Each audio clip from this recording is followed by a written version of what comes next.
Hey y'all, what's poppin', what's good, and welcome to season 1, episode 2 of No Cookie Cutter Christian Podcast. Y'all, this episode is titled Settling is Not an Option. Y'all, I don't even know where to start. But I was tough from the beginning. And I feel like talking about my dating life, y'all, it'd be a lot. I feel like I've shared so much of myself at this point that I really don't be wanting to share certain things, but I feel like this is important to share, right? All right, let's start from the beginning. So I met this guy, right? Moved to Atlanta, whatever the case is, I met this guy. Doesn't matter how we met, okay? So, actually, you know what? I'm gonna tell y'all. So we met while he was driving Uber, and he picked me up one day, and he dropped me back off to the shelter. And the second day he picked me up, I remember his music was so loud in the car, and I was just like, "Who's this young boy playing music?" Like, ugh. And the second day, when I saw him picking me up from work to go back to the shelter, I opened the door and I said his name, like, "Hey, you're the homie." Because at this point we know each other. Because why are you picking me up 2 days in a row? That's crazy. But anyways, so met him, and we got to talking. We had a lot in common. He was playing gospel rap or whatever the case is. And we just started talking. So in the span of him getting to know me and me getting to know him, actually that day we exchanged numbers, right? And we just exchanged numbers, and I said, "Friends, right?" He's like, "Yeah." So we exchanged numbers. We started texting back and forth, whatever the case is. And it just so happened that I was looking for an apartment, and he put me on to an apartment and just kept in contact with me about that, right? Cool. So when I moved in, he was just like, "Do you need anything?" Got me some coffee, stuff like that. Cool. And as we started spending time together, I remember we had went out, and I don't know, we were just talking, and it was just cool. And mind you, I was in a space of being in the shelter, and like right when I met him, like literally just about to leave the shelter, right? And I just felt like I wasn't paying attention, right? Like I wasn't looking to date anybody. I was literally in survival mode. Actually, I feel like I'm just coming out of survival mode. Like my mind was not there. I was not trying to nothing. Like, you cool, I met you, whatever the case is. Like, cool, but I'm not, you know what I mean? Anyways, so I remember him saying, like, after some time of us talking or whatever the case is, getting to know each other, he had said, I feel like God is telling me that you're my wife. And I was like, "Okay, I don't feel that way." He's like, "Okay, just pray about it, whatever the case is." Okay. Kind of left it at that. Still hung out, still cool, whatever the case is. And then one day I just, like, when I tell you I was so confused, I had such anxiety about this, but I knew that he wasn't my type, right? And I don't really necessarily believe in a type. I just have a preference for what I like. I'm 5'11". I want somebody tall. Like, I've said this before. And he was not. But either way, I think he's handsome. And this is not even to talk about him. So I'm gonna try to get to the point. So I remember there was a day that I just started feeling differently about him, and I just looked at him like, "Okay, like, God, I feel like it's on me to, see what's up with this man, right?" And so I did.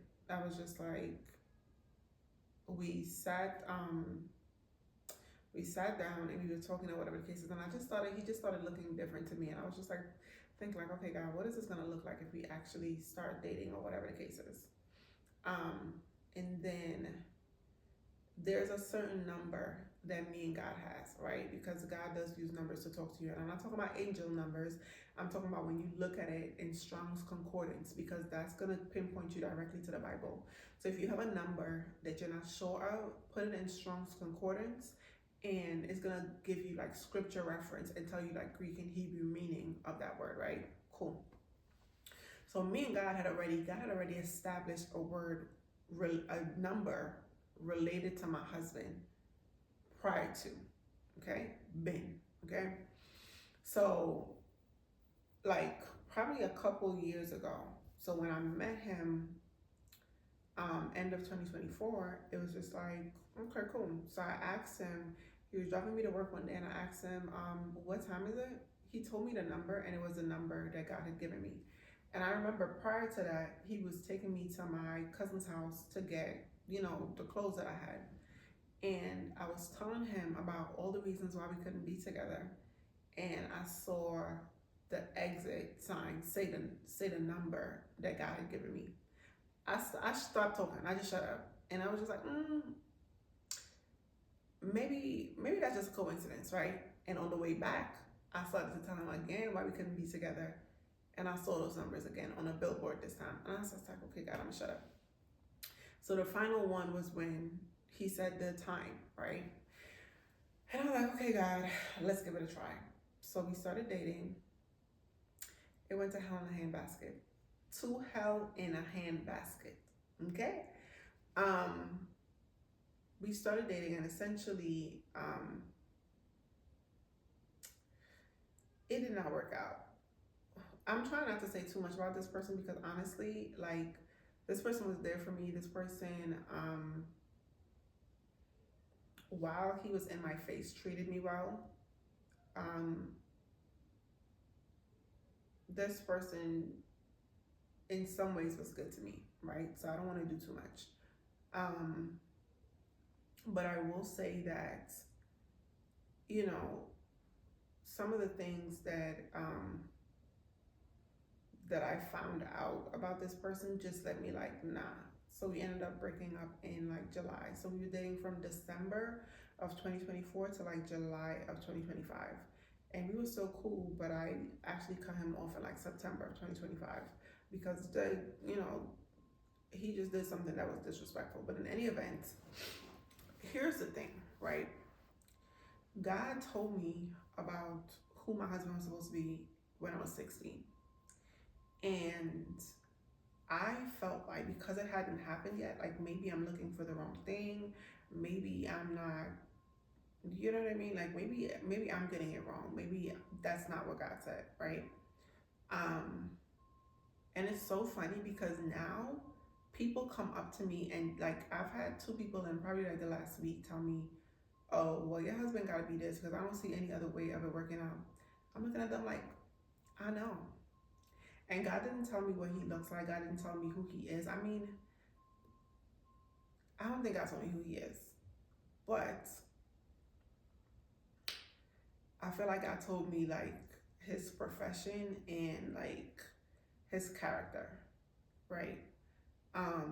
Which was not this man. But either way, as I was going through everything with God, just asking God, like, how could I get this so wrong? Like, this is not like me. And y'all, I feel like I hear God so well in other areas of my life, but when it comes to dating, is my ears working? Like, what's going on? So I feel like now I'm kind of I'm taking a bit of a step back. But even before I get to that, one of the things that God told me, I'm looking for the Bible verse. This Bible verse is in Matthew 7. And as I was asking God to explain or help me understand what happened, how did I get it so wrong, like what is going on, mind you, let me go to the Bible verse and then I'm right back around. This is Matthew 7 and 7 through 11. It says, keep on asking and you will receive what you ask for. Keep on seeking and you will find. Keep on knocking and the door will be open to you. For everyone who asks receive. Everyone who seeks finds. and to everyone who knocks, the door will be opened. You parents, if your children ask for a loaf of bread, do you give them a stone instead? Or if they ask for a fish, do you give them a snake? Of course not. So if you sinful people know how to give good gifts to your children, how much more will your heavenly Father give good gifts to those who ask him? And I feel like that was just God telling me, like, you asked me for one thing, and then something else shows up and you settle for it. Like, but I do feel like he allowed me to be in a relationship so that I could see that I was indeed settling, or um, he wanted me to see that, and he wanted me to get the standards back up. You know what I mean? I think because I was going through such a tough time and I was just feeling yuck and just like in survival or whatever, like I was not paying attention, I was not thinking. And it's no shade to this guy. Like I said, he was there for me, but it just wasn't a good match. And had I not been in the space mentally that I was in, we would have never gotten together. You know what I mean? Like I would have shut it down from the gate. But I do feel like it was necessary so that I can get myself together. Now with this scripture, I feel like over the course of a couple of months, God just kept on bringing the scripture back, and like I'm like, okay, God, I get it. God is willing to give you good gifts, and you don't have to settle. If you settle, that's gonna be your fault and nobody else's. And I feel like that's part of what he was telling me. But when I tell you, me and this man talked about marriage, we talked about the month that we wanted to get married in, and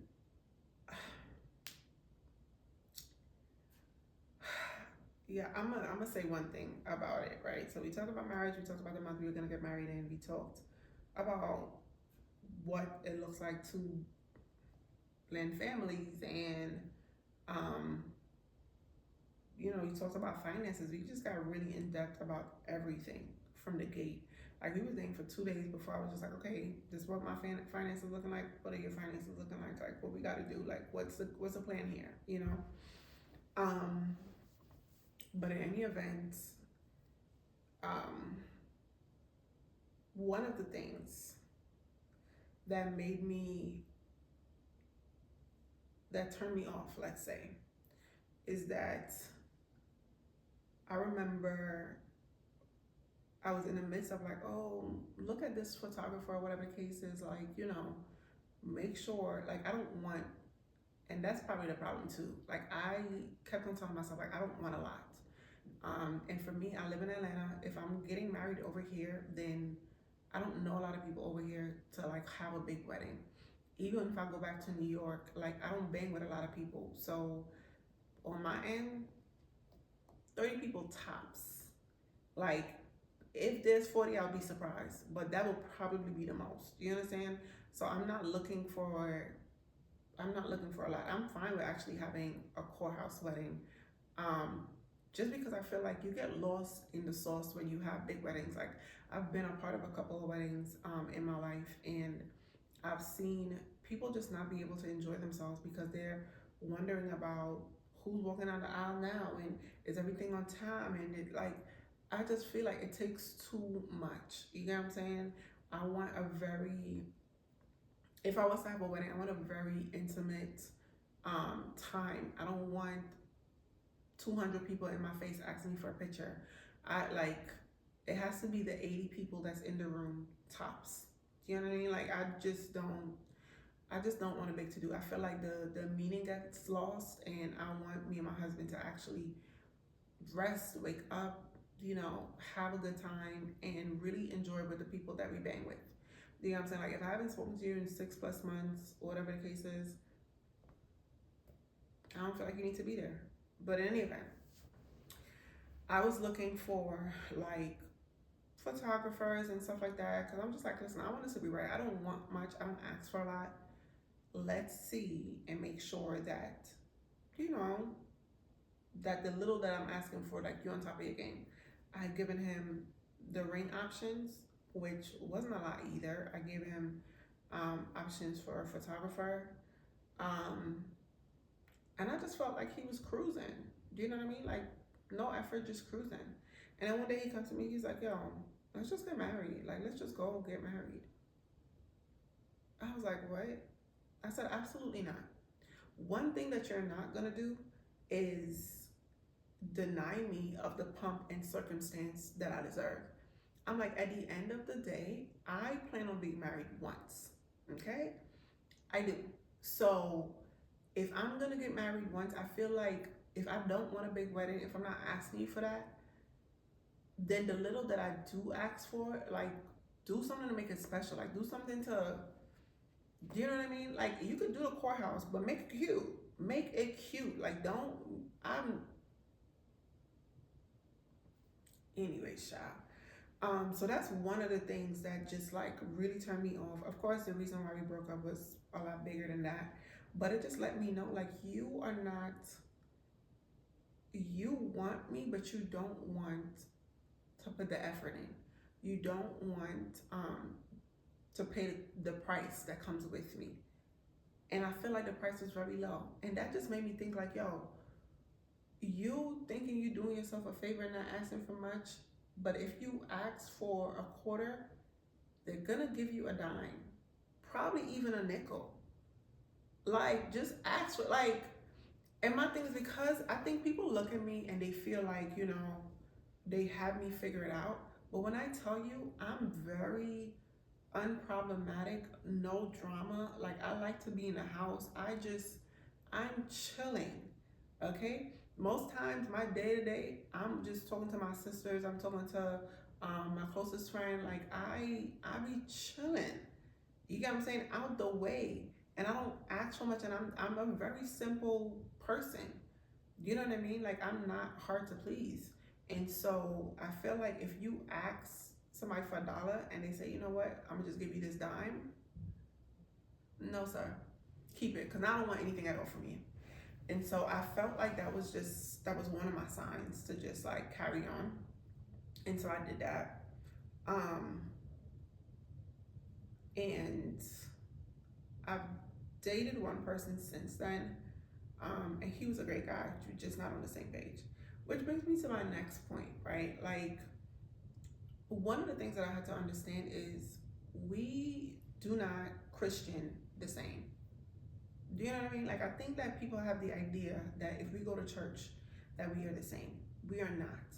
I think that it's one thing to find somebody who believes in God. Demons believe in God and tremble. Do you understand? That does nothing for me. I don't care about that. I feel like, how are you living? You know what I mean? Like, and trust me, I am by far not perfect. Child, by far. You hear me? Like, I felt like this year took me through there. 2025 took me through there. You understand? I feel like that 2025 turned me every which way but loose. You hear me? So I understand. I'm not, and I think this is where men mess up too. They feel like women of God are looking for perfect men. It's not that. We're looking for you to stand on your word. Do what you will say and be who you say you are. You know, I think that this other guy, great guy, very sweet guy. However, we're just not on the same page, and that's fine. I'm okay, you know, with not being on the same page. I think that people really do think that because we go to church, we're the same, and it's not. We're not.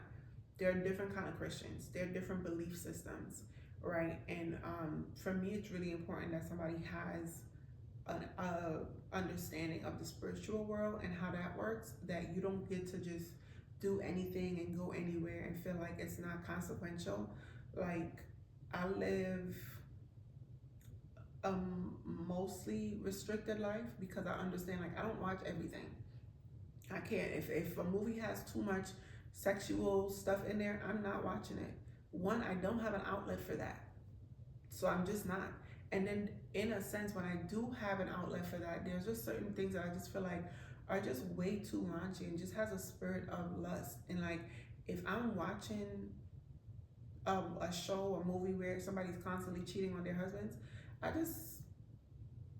don't know. That's not something that I want to put in my system all the time. You know what I'm saying? Like I understand if everybody else wants to watch that, that's fine. But I'm saying that's why I'm saying like there are different kind of Christians.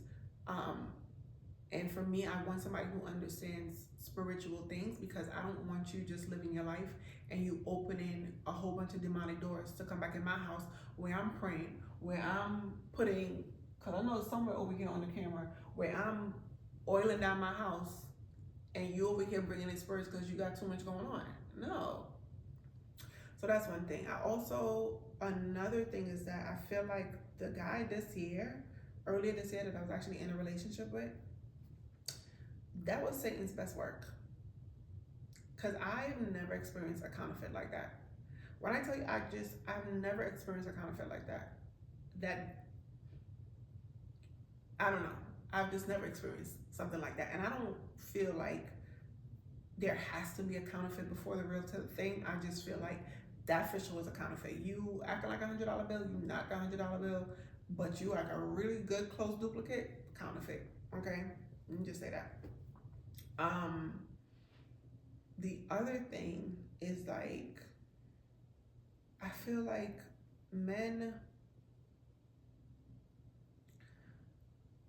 equally yoked is a thing for me, right? Like I don't need anybody to be perfect. I need you to stand on your word, and I need us to have like some kind of similar belief systems. I feel like most of the times a woman is going to be more spiritually mature than a man, 9 times out of 10.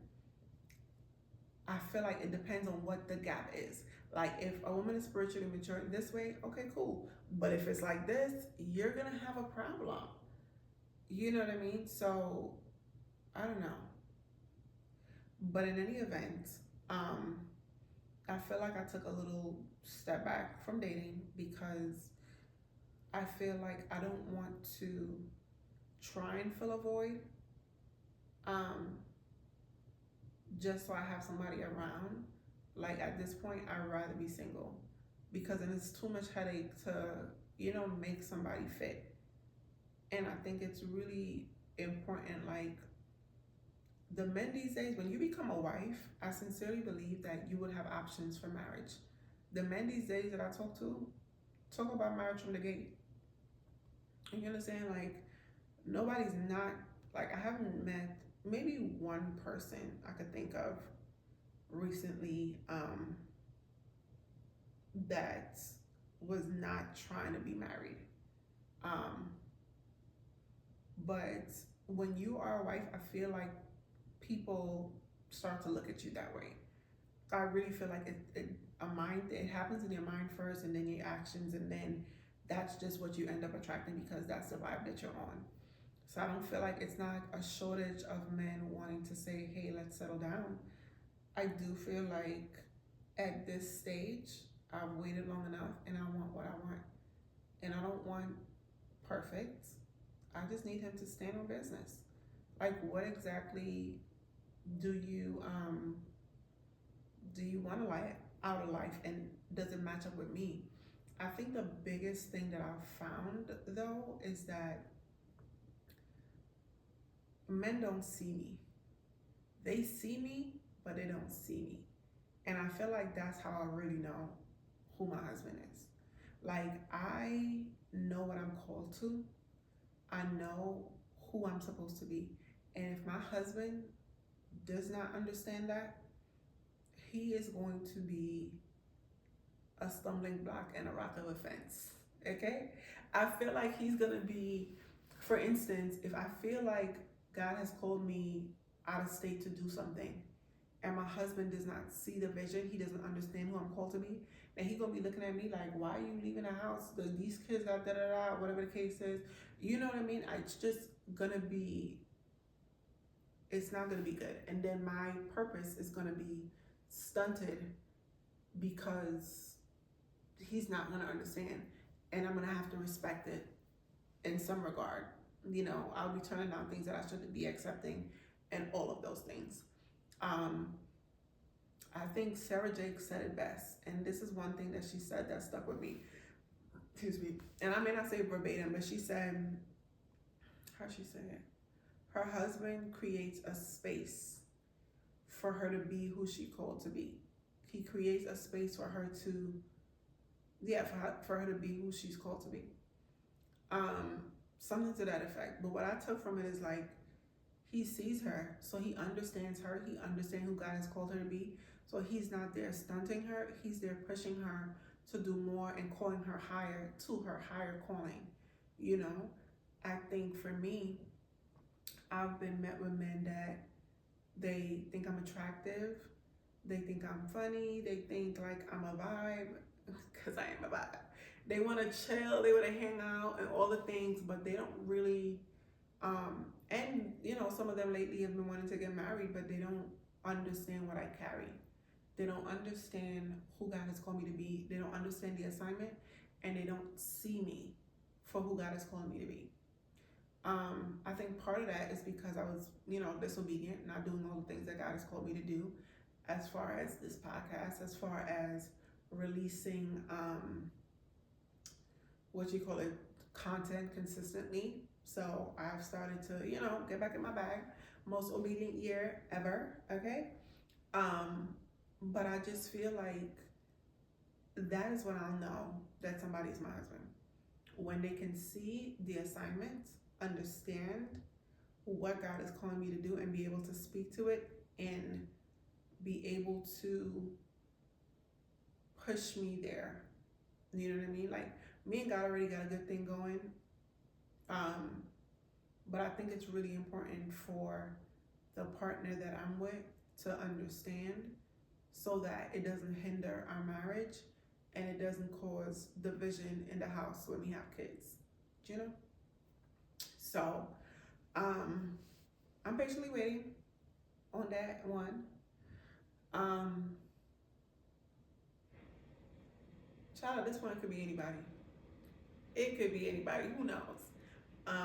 Right now, though, I will say it is frustrating at times being single. Now, mind you, I love my space now.